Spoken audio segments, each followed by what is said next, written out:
Oh, good morning po, si Bidol po ito. Ito, naglilinis po ako ng ng tiles na may kakabit ko. Ito po yung mga basura ngayon. Yan po mga crazy cuts, pag nakakabit po yan, maganda po yan. Nakikita nyo po pagka natapos ko yan. Nakikita nyo kabuuan pagka matagal lang kong gawin dahil mga scrap. Nagtatama na nga po ako ano gagawin ko. Sabi ko makita nyo pag nangyari yan.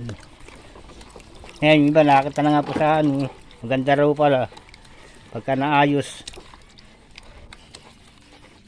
Tiyaga lang po. Pag walang tiyaga talaga hindi po magagawa.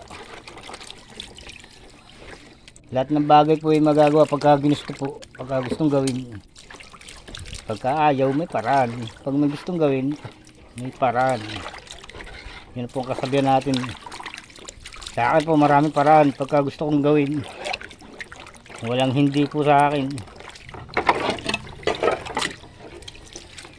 Kahit po naman sino gustong gumanda pamamahay ito po kahit na scrap lang maayos ko po ito.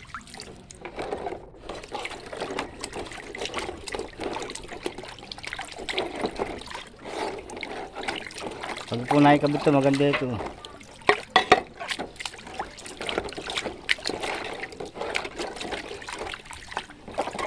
Kaya lang tiyaga.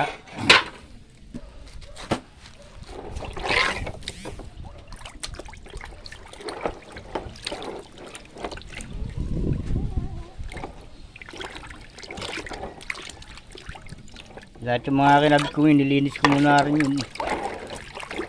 Pero kikinis na rin ito pagka napagtatapakan na. Nawala na talaga mga dumi nito. Mga mancha. Salamat po. Marami pa po doon nakastock sa ko doon. Bukod pa rito. Pero pa sa loob. Salamat po.